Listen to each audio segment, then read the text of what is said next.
네, 코로나19가 장기화 조짐을 보이면서 이에 대한 일반인들의 스트레스도 심각한 상황이죠. 무엇보다 마음 방역이 시급하다는 목소리가 높습니다. 오늘은 이와 관련해서 김서공 심리건강연구소장과 이야기 나눠보겠습니다. 안녕하십니까? 네, 안녕하십니까. 네.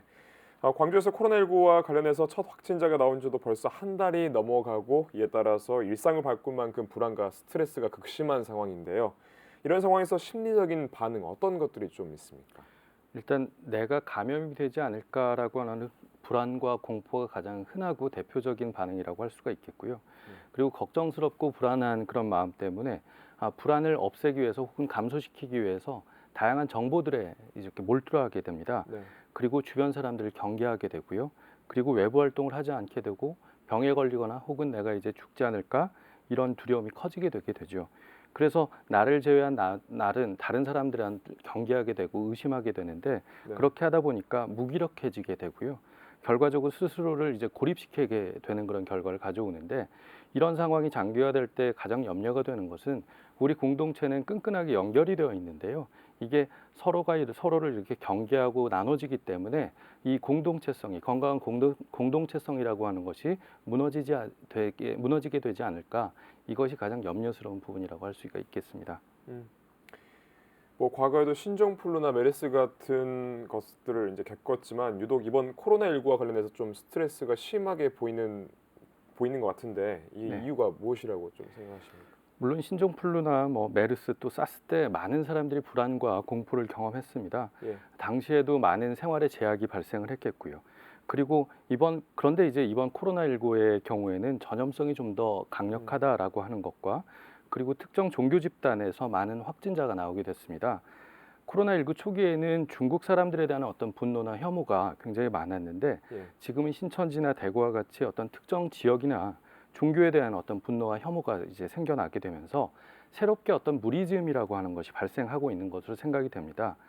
일단 질병에 대한 어떤 두려움도 있지만 그 기저에 어떤 특정 대상에 대한 어떤 분노나 혐오 같은 것들이 깔려 있기 때문에 그냥 이 어떤 불안과 공포 이외에 다른 어떤 스트레스가 좀 가중되고 있는 것 같다라는 생각이 들고요. 음. 그리고 또 이 코로나19가 언제 끝날지 아무도 예상을 하지 못하고 있습니다. 예측을 할 수 없다라고 하는 것은 내가 내 삶에 대한 내 생활에 대한 어떤 통제감을 잃는다라고 하는 의미가 되기 때문에 이것이 또 스트레스를 발생시키는데 영향을 주고 있는 것 같다는 생각이 듭니다. 네, 그렇습니다. 특히 이제 지역 사회의 감염 때문에 더 공포감이 커지고 있는 것 같습니다. 지역 사회 어떻게 보십니까? 일단 나 역시 감염자, 확진자가 될 수 있다라고 하는 막연한 불안이 점점 커지고 있고요. 확진자들의 동선에 내가 혹시 갔던 곳이라고 하면 점점 이제 거기에 대한 어떤 막연한 불안과 공포가 점점 커질 수밖에 없게 되는 거죠. 그래서 조금 전에 말씀드렸던 것처럼 불안과 공포를 감소시키기 위해서 흔히 찾게 되는 것은 정보입니다. 이제 보다 정확한 정보를 알아야지 내가 안전할 수 있다라고 생각하게 되는데 그러다 보니까 확진자의 신상이 이제 지역 사회에 유포되게 되고 병에 걸린 것이 마치 큰 죄를 지은 것처럼 이제 인식이 되는 결과로 이어지고 있습니다. 네. 정확한 정보는 불안을 줄이고 안전하게 만들 수 있다라고 하는 것을 장점을 가지고는 있지만 이것이 지나칠 경우에는 확진자들에게 찍히는 어떤 낙인으로 인해서 제2의 피해가 발생할 수 있다라는 생각이 듭니다. 그리고 벌써 외국에서는 코로나19로 인해서 사회적 낙인이 발생하고 있고 이 문제에 대해서 벌써 연구가 되고 있어서 이 코로나19와 19와 관련된 사회적 낙인의 어떤 문제의 심각성이 지금 드러나고 있다라고 생각이 됩니다. 음. 공포감에 따른 낙인까지 들어봤습니다. 무엇보다 코로나19와 관련해서 많은 분들이 좀 스트레스를 겪고 있지 않습니까? 네. 그렇다면 그냥 둬도 됩니까? 어떻습니까? 어 이제 스트레스가 지속될 경우에는 뭐 우울이나 불안, 그리고 무기력감, 절망감, 짜증, 또 분노 이런 여러 가지 문제들이 발생할 수가 있습니다. 그래서 스트레스는 반드시 관리를 해서 이제 관리가 필요한 거라고 생각이 되고요. 네. 코로나19에 대한 어떤 공포가 지속되면서 생활 패턴이 바뀌신 분들이 굉장히 많을 것 같습니다. 이것 역시 굉장히 큰 스트레스가 되는데요. 아이들이 학교에 가지 않아서 양육에 대한 스트레스가 요즘 굉장히 심하다라고 들었고요. 그리고 경제적 스트레스 역시 굉장히 또 심한 문제가 되고 있습니다. 이런 스트레스를 조절하기 위해서는 원래 여러분이 가지고 있던 내가 가지고 있던 내 생활 패턴을 어느 정도 유지하시려고 하는 게 필요합니다.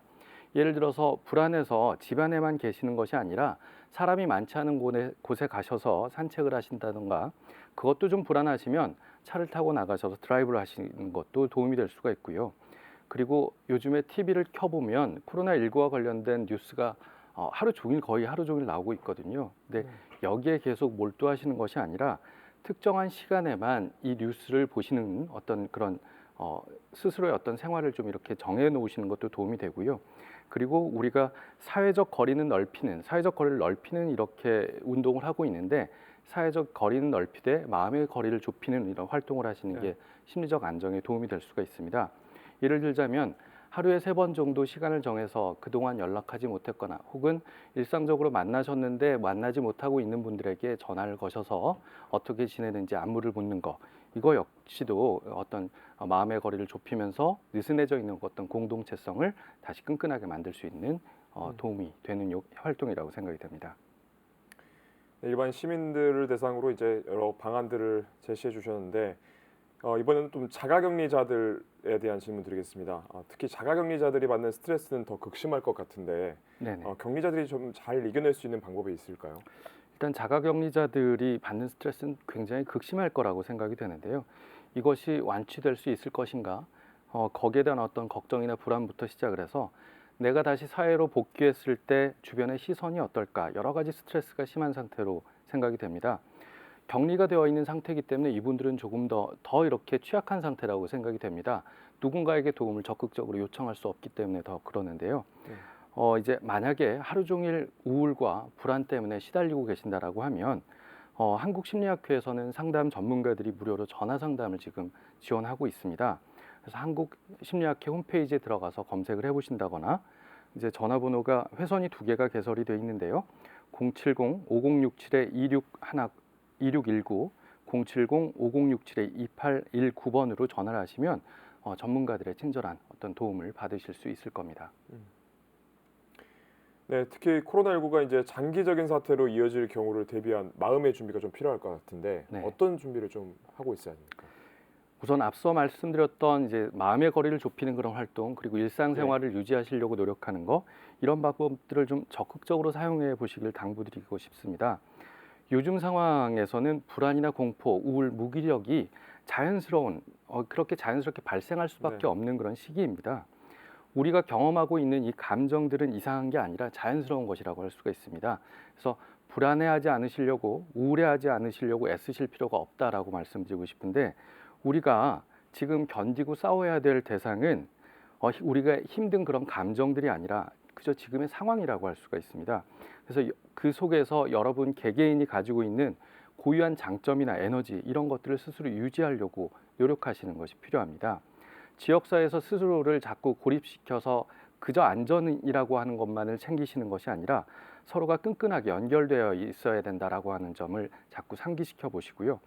이웃에게 안부를 묻고 또 도움이 필요한 곳에 관심을 가져주시는 것, 이것이 우리 공동체와 사회를 코로나19로부터 안전하게 만들어줄 수 있는 데 기여한다라고 생각이 됩니다. 결국 이제 치료라는 게 관계 속에서 좀 오는 것 같게 느껴지거든요. 네. 끝으로 지역민들께 한 말씀 부탁드리겠습니다. 코로나19 때문에 생활 패턴이 굉장히 많이 달라지신 분들이 많으실 거라고 생각이 됩니다. 앞서 말씀드린 대로 일상적인 삶의 패턴을 유지해 주시는 거 중요하고요.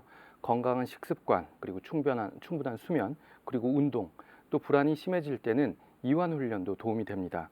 그리고 아이들이 이런 것에 굉장히 쉽게 영향을 받는데, 부모님께서는 이런 기본적인 사항들을 잘 지키시면서 아이들에게 건강한 모델이 되어 주시려고 노력하실 필요가 있습니다. 그리고 언론이나 새로운 정보에 과도하게 노출될 경우에 불안이 더 심해질 수 있기 때문에 조금 그것을 자중해 주실 필요도 있고요. 일상생활을 건강하게 유지하면서 신뢰로운 정보에 귀를 기울여 주시는 게 필요할 것 같습니다. 근데 만약에 짜증이나 분노, 불안, 이런 것들이 점점 심해진다라고 할 경우에는 주변 사람들에게 내가 이런 것 때문에 굉장히 힘들어, 걱정이 돼 라면서 그 감정들을 털어놓으시는 것도 필요하고요. 또 내가 그런 감정들을 들어주실 때도 있을 텐데 그럴 때는 왜 그런 것들까지 걱정해 라고 이렇게 타박하시는 게 아니라 끝까지 인내심을 갖고 참고 잘 들어주시는 게 필요하고요. 그리고 또 말씀드렸던 대로 한국심리학회에는 전문가들의 무료 상담을 지원하고 있습니다. 그리고 보건복지부에서도 코로나19 통합심리지원단을 구성해서 코로나19가 확산되고 지속되고 있는 것에 대해서 적극적인 대응의 방안을 준비하고 있습니다. 힘들 때는 도움을 요청하십시오. 여러분의 도움에 귀를 기울이고 준비를 하고 있는 많은 전문가들이 여러분 주위에 있다라고 하는 사실 기억해 주십시오. 네, 오늘은 코로나19로 인한 심리적 문제와 해결 방안까지 자세한 이야기 나눠봤습니다. 오늘 말씀 고맙습니다. 감사합니다.